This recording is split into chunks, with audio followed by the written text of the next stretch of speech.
Good afternoon, everyone. Welcome back to the Culturally Competent Conversations for Equity and Belongingness, or the C3EB Summit. My name is Dr. Aparajita Jitagunta, and I am your host for this summit, as well as the creator of the C3EB Summit.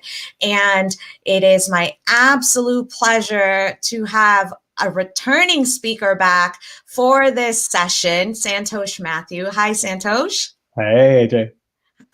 So before I officially introduce you, Santosh, and let you take the stage, I do want to take a quick moment for some housekeeping.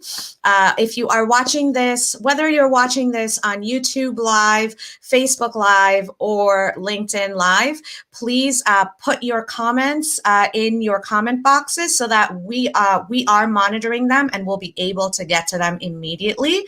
Also, whether you're watching this live or on replay, please make sure you sign in to this session so we have a better understanding at the C3EB Summit of who our attendees are and how we can serve you better. So please sign into Santosh's session right on his speaker page at c3eb.com/speaker/Santosh-Mathew. We want to thank our sponsors who are making this possible for us. Catchwords, powered by EcoFiles, Achieve Podcast, the Core Magazine here in Michigan, Aura Nexus, 30 Friends, who you just heard from, Wistia, and of course, the Nielsen Company. Thank you for walking the walk with us and making this summit possible. And with that, I am going to officially introduce Santosh. Santosh Mathew is in Tampa, Florida. He has spent the last 16 years in multiple industries ranging from government, healthcare, insurance, and manufacturing in numerous technical capacities. Currently at Nielsen as a director of technology, he leads the global mergers and acquisitions integration practice to rapidly integrate new companies into HR, billing, finance, and payroll systems. For 6 years and counting, he has co-led Nielsen's Asian Affinity Link Employee Resource Group, driving cultural exploration and inclusive practices, and leads the North American Green Team to ideate ways to make the company more sustainable. He's a graduate of Nielsen's Diverse Leadership Program, Connect Florida Leadership Program, the University of Oklahoma with an MIS, and Oklahoma Christian University, where he got his MBA. Santosh serves multiple nonprofit organizations. He is the National Director for Employee Resource Groups for NAP. In this role, he was able to curate content that helps companies understand how best to create, extend ERG and BRG activities in their companies. An executive board member of the Sustany Foundation, and he represents Nielsen for the Tampa Bay Partnerships Regional Talent Working Group, which is focused on critical elements for retaining talent and workforce for the region. Santosh and his wife have 4 wonderful children, the latest of whom arrived in 2019. And he is a transplant from Oklahoma, and he is here virtually with us today to talk about actually exactly what he does with all of his work in terms of employee engagement and employee retention as the future that we need to think about in the diversity, equity, inclusion, and belongingness space. So with that, Santosh, please take it away. Yeah, thank you, Dr. AJ. And thank you all for tuning in. Now, I definitely took an action item that I need to get rid of that intro because that is way too long and way too cumbersome. But I think just saying I do a lot of things would be probably a lot less painful. Today, I want to talk about kind of a thought process around opportunities and opportunists. So if you have seen the title and if you've seen some of the questions that I'm going to try to cover here today, really the thought process here is how can we link opportunities that are happening in our organizations, in our community, whatever it may be, with opportunists. Now, opportunists can mean a lot of different things. Sometimes opportunist doesn't always have the best connotation, but today we're going to talk about positive opportunists. and predominantly employees within our companies. Today, I'm going to somehow try to insightfully shed some light on DEI initiatives that will strengthen our organization, provide some insight on employee engagement and retention, and how you can mitigate and reduce your talent management issues using some intentional inclusion. Now, I'm not going to go directly into each one of these things because I want to help kind of cultivate this whole thought process around opportunities and opportunists. So first thing is some stats, right? The unengaged employee dilemma. So if you have been dealing with surveys and pollsters and lots of different things that have been in the news recently, you are probably well aware of the Gallup organization. And I really like this quote that employee disengagement costs the U.S. economy, just the U.S. economy, right? And this is not taking into account all of our global organizations, but our U.S. economy is about $350 billion a year. And that is about $2,246 a disengaged employee.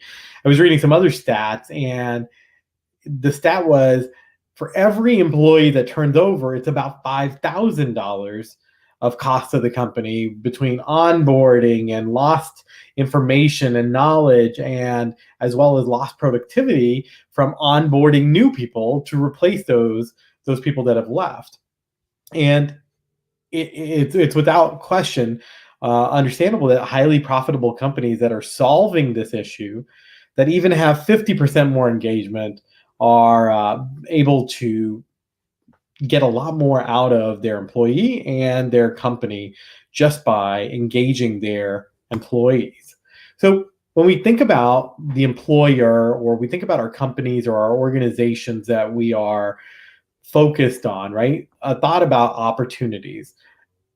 Opportunities is one of my favorite words because when I think of the word opportunities, it is issues, right? It is problems. It is things that need to be solved. And I always will say, oh, yes, there's an opportunity there to be had, or there's an opportunity to go and deal with such and such thing.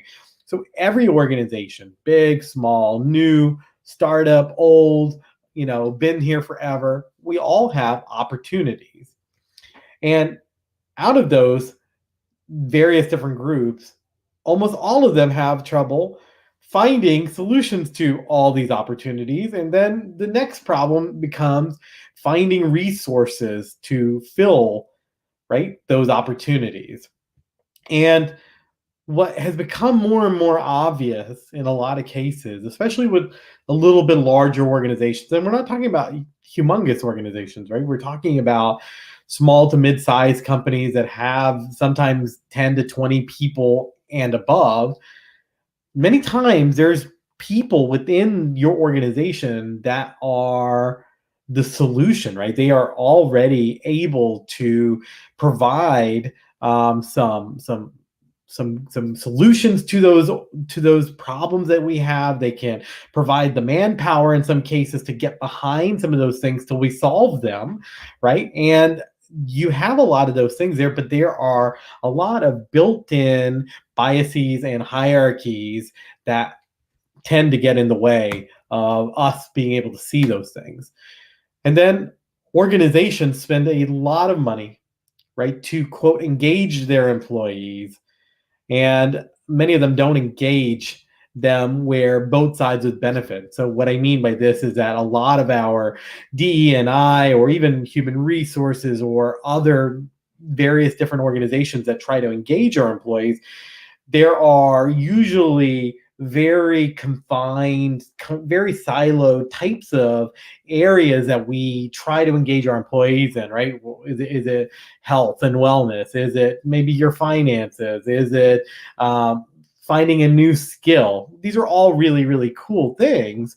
Maybe it's social awareness, right? They're all really good things, but how do we tie those things back into the opportunities that our organizations are really struggling for? So going a little bit further, right? Kind of our engagement conundrum.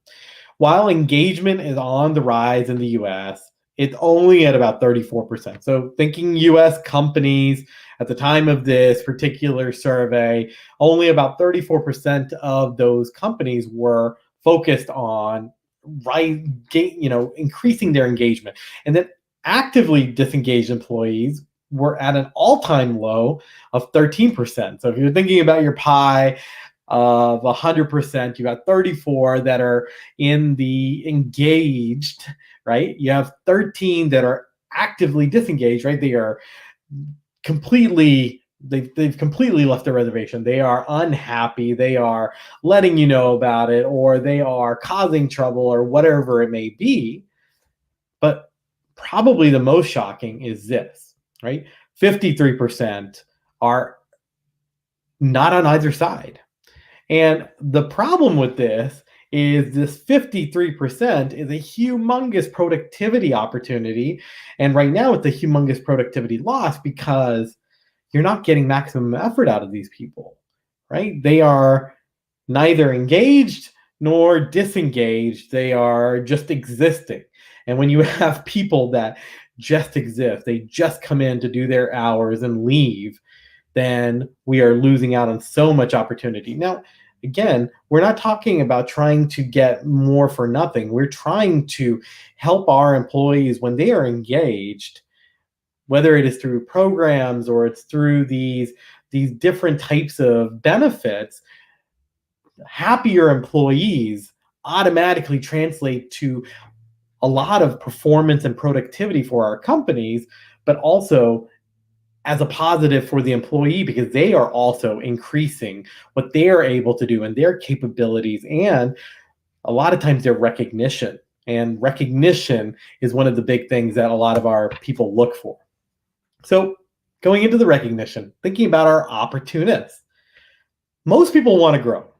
I say everyone here, maybe there's a couple of people that don't for whatever reason, but almost everyone wants to be growing. Now, for the last probably couple of decades, when people would go to a job, if you were hired into a certain level or certain area, you weren't thinking about a lot of growth. You may have wanted some sort of a career path, but as corporations have evolved and as businesses evolved, career paths are not what they used to be.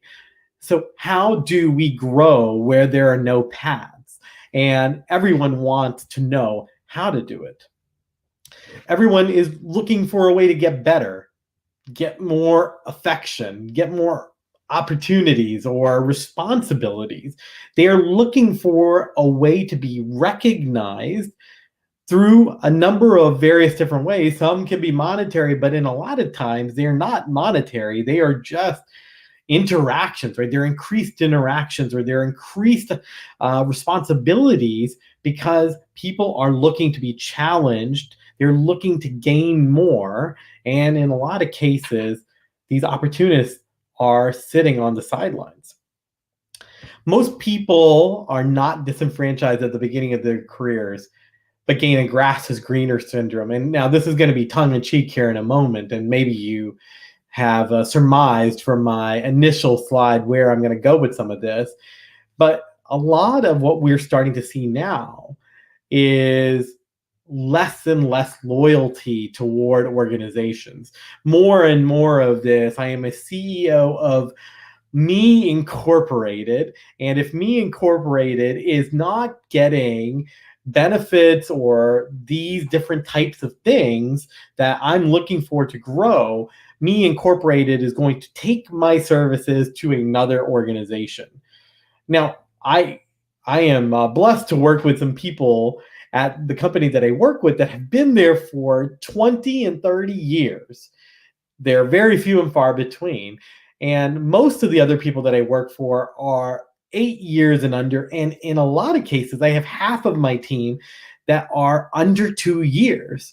What does that say? The change, the me focus, the Me Inc. focus of I need to go and get mine is driving a lot of these opportunists, and organizations are having to pivot to be able to create engagement that engages people that feel the grass is greener in some places, but maybe it really isn't. And then I think a lot of newer employees, right? The mindset now for a lot of people is, I don't want to be stagnant. I don't want to be, shut down, and I want to continuously gain and grow and do various different things. So, as I said, most people are opportunists of some sort. So, is the solution marriage? Now, I'm tongue-in-cheeking. Maybe more of a synergy and maybe intentionality. So today's employees, I think one of the interesting questions on the Gallup polls that come out are, do you have a best friend at work? And what this question really is trying to drive at is there a reason for you to come to work that's not work? And a lot of our people now are really struggling with value, right? We hear value all the time, or we feel we hear purpose or my passion or whatever it may be. And people now are challenging their organizations to not just give them a job, but to give them something that is going to either be a purpose or feed a purpose or create some sort of a relationship that you are going to want to come to work to continue to partake in, right? Some other employees are looking for uncapped potential. A lot of these traditional jobs, which are slow moving, slow career growth, no clear path, now driving a lot of people to go into their own businesses or the entrepreneurial route, or take a shot at a startup that is much more risky, but because there's a lot more potential, for something to happen. And today's employers are also looking for engagement, right? How do they engage their employees? Because an engaged employee produces this productivity fueled by external factors. So a lot of organizations now are taking positions to external problems, to community problems or cultural problems, or they're taking a stand for causes because they want their employees to be engaged with the overall cause, thereby bringing that engagement of the employee, thereby saying, hey, I'm now an employee of an organization that is doing such and such, and I am going to continue to do my part to make sure that my organization is there so it will continue to do what it's doing. Now, like a marriage, both sides can't move forward effectively by going in their own path, right? If those of you that are watching are married, you understand this very well. I am married, 4 children, and I understand this in many different ways, right? But a marriage is just that. It is almost the same type of thing in the sense of we have come together, opportunity, employee, employer, and we have to find something that is not just money, right? It is not just a job any longer. Employee has things that he or she likes to do. Employer has things that they want to accomplish and do.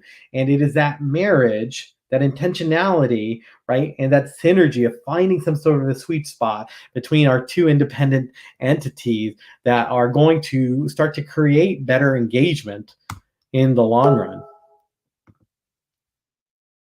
So I hear this word intentional inclusion a lot. I just wanted to kind of talk through this, right? Intentional inclusion is not one side offers something what they will think will work and that is all you get, right?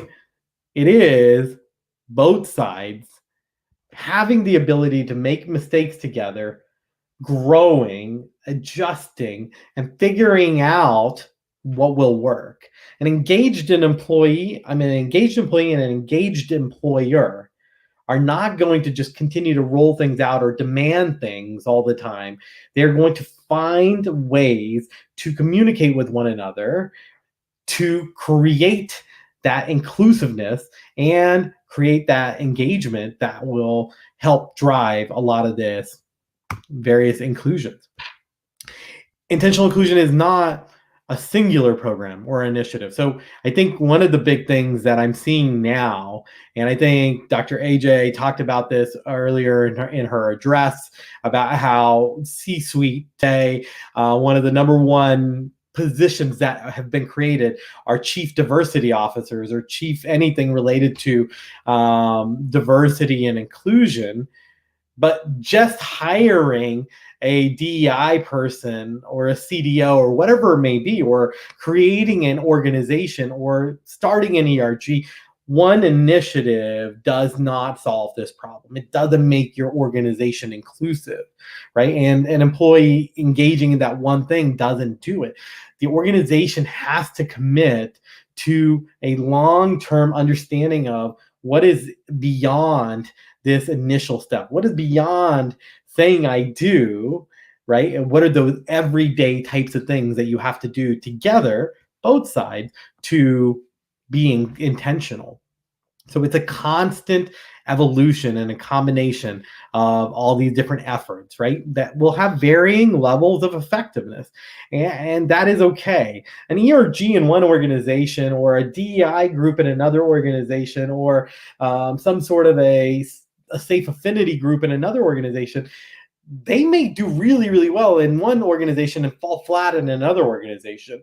BRGs, business resource groups, and all these different things may do awesome at one corporation, but may struggle at another corporation. And whatever that solution or whatever that offering may be, doesn't have to always work the same way it's working somewhere else, right? We have the opportunity to learn from one another. That's the beauty of things like C3EB and some of these various different summits, getting in contact with practitioners. And I don't even know if I call myself a practitioner because I do this on the side. But there are so many people that I have been fortunate to be able to interact with. And because of that interaction and because of maybe mistakes that they've gone through or learnings that they've gone through, and the ability for us to share within our communities of what is working, gives not just an organization an advantage, but it gives our communities advantage, right? At some point along the way, we can't just look at ourselves as company A and company B. We are part of an ecosystem that is part of countries and the planet. And sometimes this goes, and a lot of times this goes bigger, right, than just one entity, right? So we have to start thinking beyond our four walls of our organization and really start to create inclusivity, right, with other people. So from my original agenda slide, some takeaways and food for thought. So DEI initiatives, right, are great. They strengthen organizations when implemented effectively. And, while a lot of organizations have taken the stance of, here's what these organizations have done, and we're just going to copy what they do, or they bring in consultants and the consultants say, hey, here's what you got to do. If your engagement practices are too focused or too narrow, they can cause a lot of issue with not being flexible enough for whatever is happening next. So as your organizations are thinking about these types of things, you want to be able to create broad enough frameworks that give organizations room for growth and just breathability so that you can adjust based on your organization and your employees' population needs at any given moment. Now, employee engagement, retention, all these different types of things, obviously, the more synergy, right? The more marriage, the more relationship that we can create between our employee and our employer, I mean, you are going to start to get exponential growth. Now, employee retention and employee engagement are two really, really different things, right? In a lot of cases, you can't say that I've spent so much money or I've spent so many resources engaging people and I'm still losing people. If you're still losing people, retention has all sorts of different challenges, right? If you talk to my HR professional friends, or if you talk to people that are dealing with these types of stats, there are so many things that are driving retention. So it is an awesome thing to be able to try to tie them together, but it is also a very effective thing to take a look at retention on its own. Why are maybe certain affinity groups of people or cultures or whatever it may be, why are they not being retained as long? And digging into those particular statistics gives you a better idea of, hey, do I need to create that engagement specifically for that group that we have recognized is struggling? And organizations that do engagement really well and that work toward this, right? They are creating a talent pipeline. So we're not always worried about just keeping and retaining who we have, but attracting people from the outside that see what we're doing, hear what we're doing through our employees, and want to be part of our engagement model. And then mitigation, right? Mitigation and the reduction of talent management. So I think I don't know that I've ever heard this, but these are going to be my words. I think a lot of this starts with forgivable intentional inclusion. And what I mean by this is that if you've talked to me on the side, you're more than welcome to reach out to me on LinkedIn. But I have very candid conversations with people. And one of the most important things that I talk to people about is I have to be able to listen to the other side. I have to be able to listen to a perspective that's not mine. And I have to also not be knee-jerk whenever a group gets highlighted or a organization gets highlighted or some cause gets highlighted, meanwhile potentially diminishing my cause or potentially diminishing the highlighting on something that I am dealing with, right? And organizations are going to react.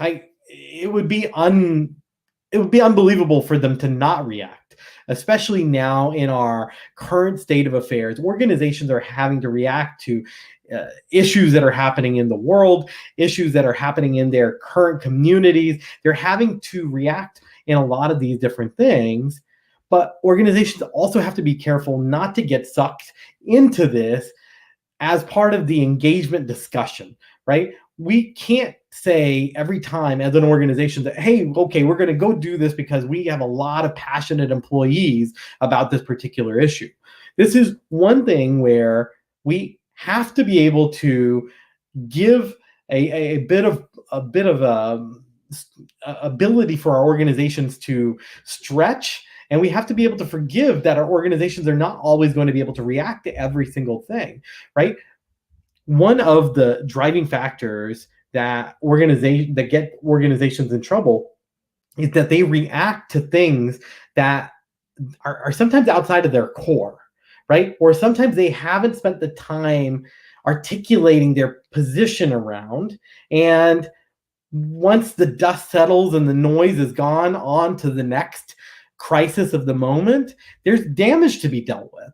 And so one of the things that I advise a lot of small businesses that I support and organizations that I support are find out and make sure that you have distinctly cleared up your core values, right? Your vision, your mission statement.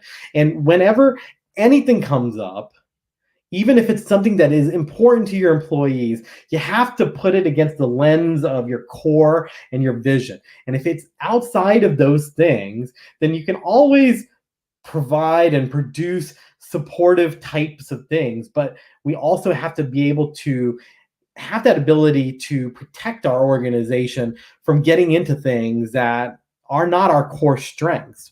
And I think our organizations need to be intentional about staying in those lanes.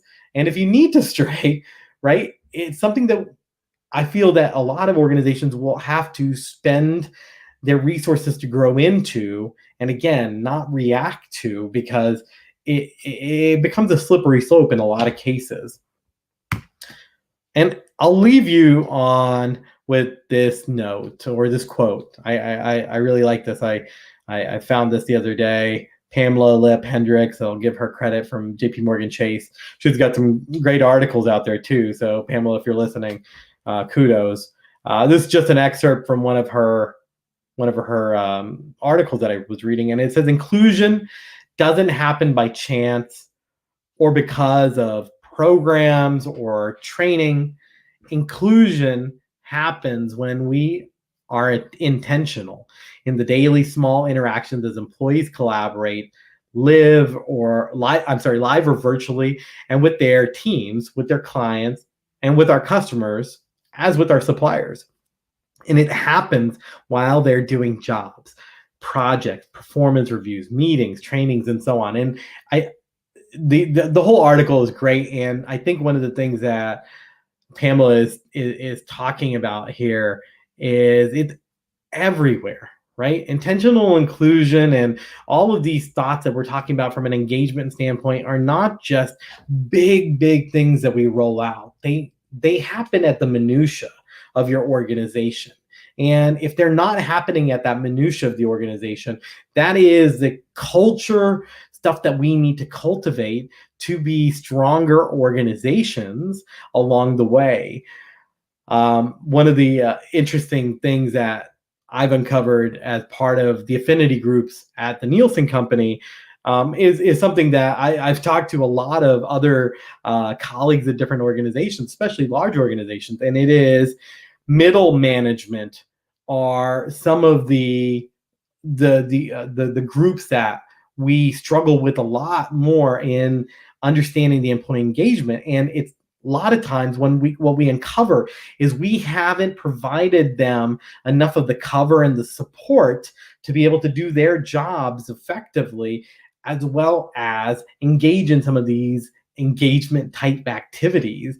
So again, I love chatting about this topic, and you can hopefully hear some of my passions around this. I think organizations are getting ready to launch into kind of a next set of phases of just kind of, these different paradigms, and a lot of really cool opportunities are getting ready to come because the culture demands it, because a lot of the younger workforce and even a lot of the older workforce demand a different level of accountability of organizations. And I think organizations need to take opportunity of that and look inward and utilize that coming passion to do something new, to not just impact your community, but to impact your company and do some amazing things along the way.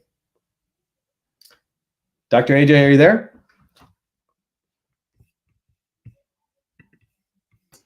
Yes. That was absolutely amazing. And I completely agree with you in terms of everything that you said. And, I do want to go back to one point you talked about how it really is about the small things, right? Intentional inclusion is about the small things. For instance, this month is Native American Heritage Month. Something as simple as using the native land finding app to find out where the land that you are on, what Native American, what indigenous peoples, tribes that it belonged to, and at the end of the day, or where you're living, where you're working. This is, using a free app to do something as simple as learning about the history. Think about the intentionality in that, right? And think about how simple it is. And it's not something that's going to, whether you're an individual contributor or a decision maker, it's not going to cost you millions of dollars. It's not going to cost you 800,000 hours of manpower. It's going to take you 2 minutes to just get this information. And now all of a sudden you are better equipped, just in terms of your awareness, to put that into all of your perspectives, right? Absolutely. Yeah. Yeah. And I also love your point about, and I actually have a question about this.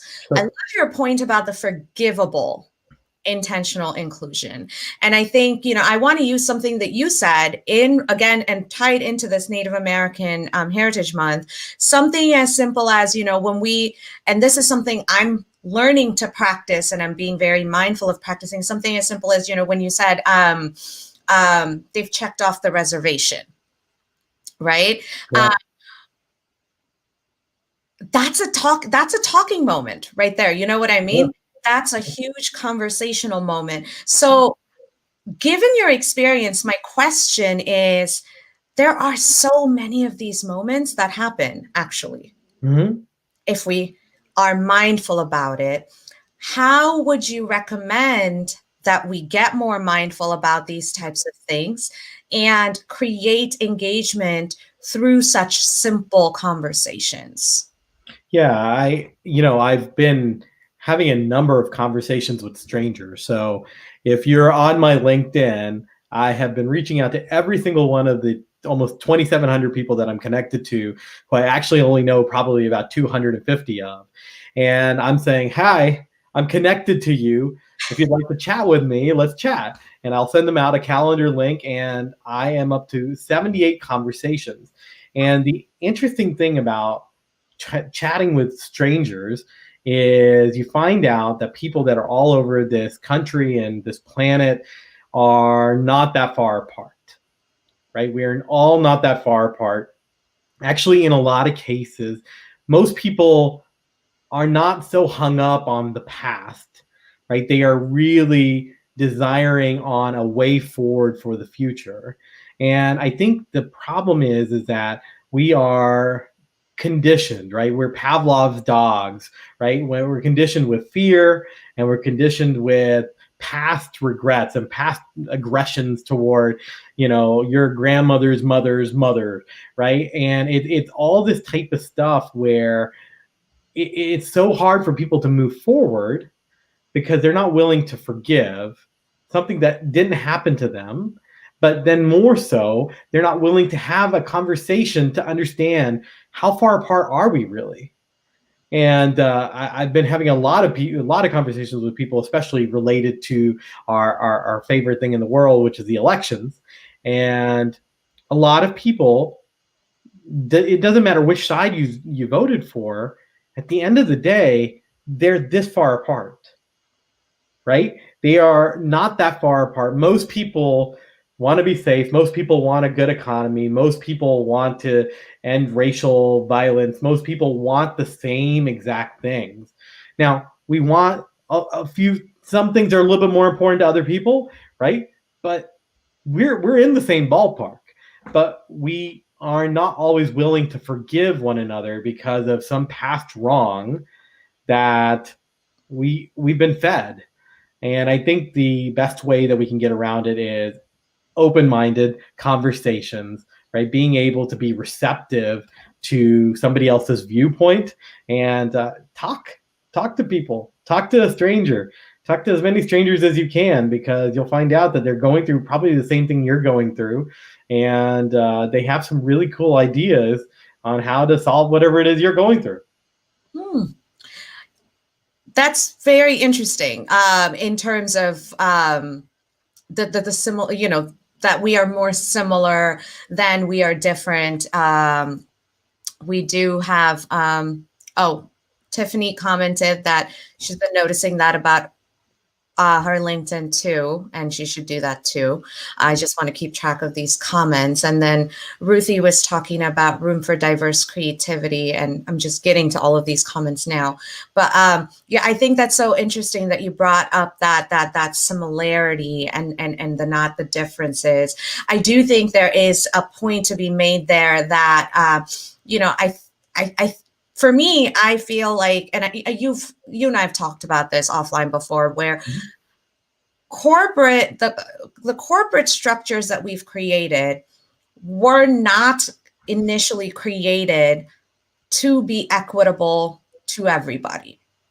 Right. That being said, I think corporate spaces also have an incredible opportunity because we spend so much time at work, because we spend so much time with our coworkers, and because well, there is no work-life separation. Yeah. That we have, that there is an incredible opportunity here to actually tie in our history, to raise awareness through that, and to say, yes, we've made mistakes in our past. Yes, I'm especially if somebody is coming from a heritage that has a colonial past, Mm-hmm. as a colonizer, a lot of what I see is those folks kind of being terrified to say anything or do anything, because it's like, well, inclusion doesn't include me, Mm. but it actually does. We need your voice, because we need you to understand that this is the history of inequities that has been developed. However, we can all still hold ourselves personally accountable to Right. change our future.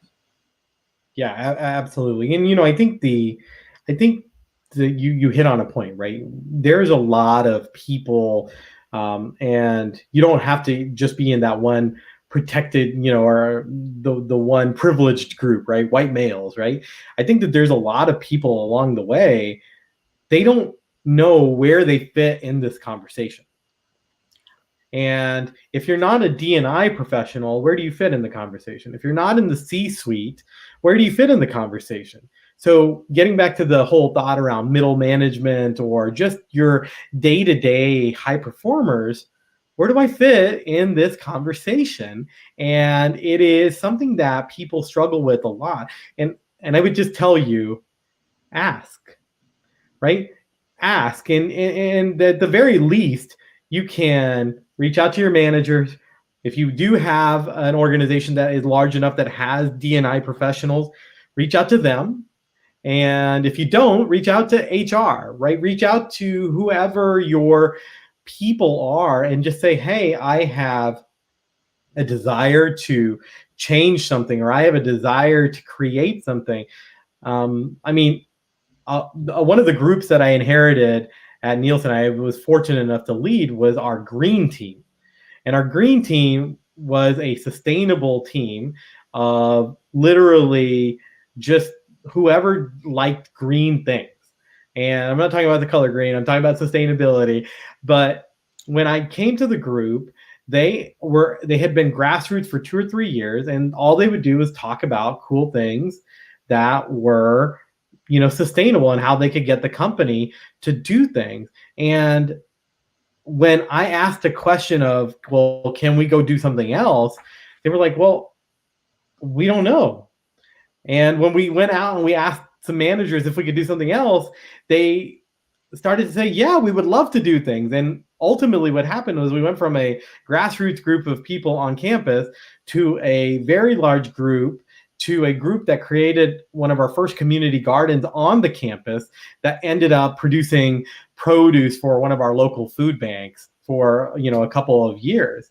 And it was just because we kind of had the audacity to ask somebody, can I do something different? Can I do something else with my life? And most people are ready to go, right? Most people are just, they're too scared to come to us and say, do you want to go do something? Because a lot of times they'll hear, oh, I'm already working too much. I'm already working 40 hours. You want me to do more? Right? So there's this struggle from employee and employer and all these different desires on both sides. They want to do more, they want to do less. And how do you find all those things in between? Absolutely, absolutely. And the last point I want to raise, actually, which I think is a very important point and a really good kind of way to end all of this, is going back to something you said in the very beginning of how in your space you notice that there's very few and far in between people who have been with the organization for 30 years.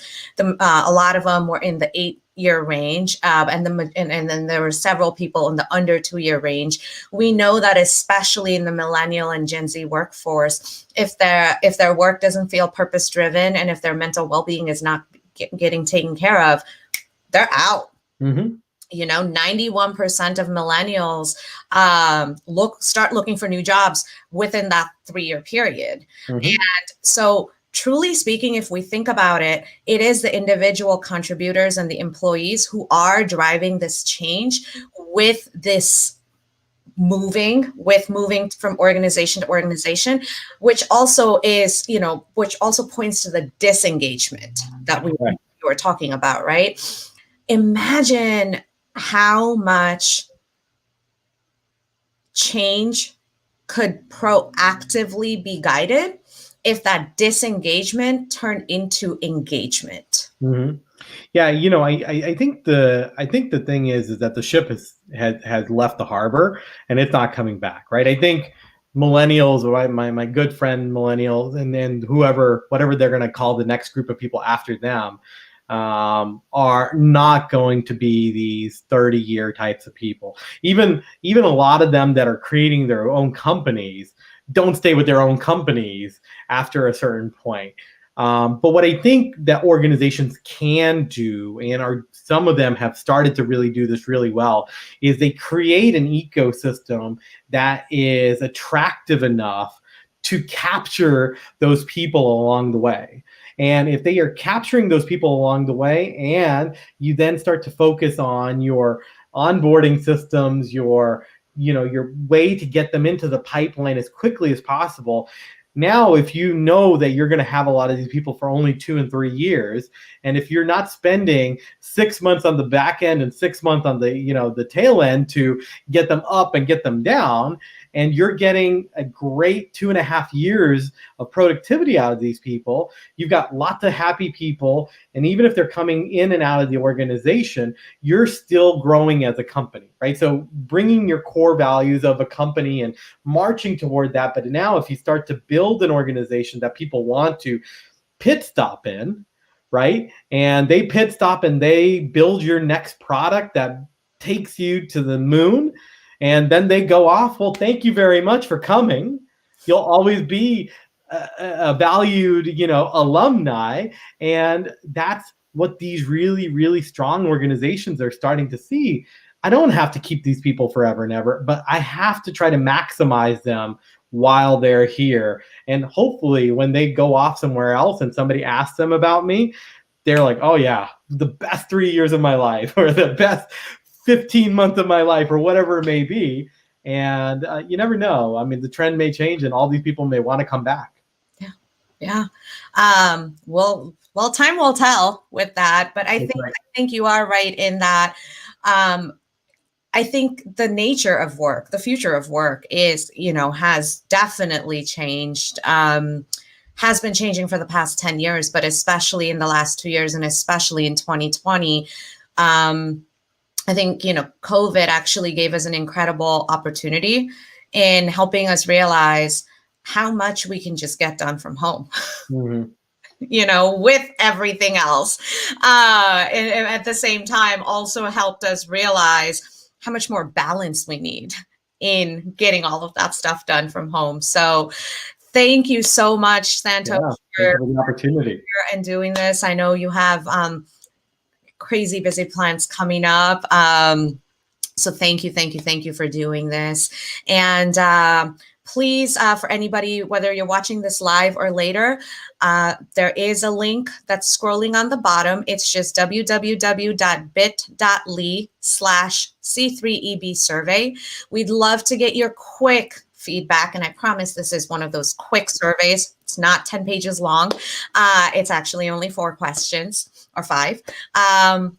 We'd love to get your feedback so that we can improve our services as well. So please make sure you fill that out.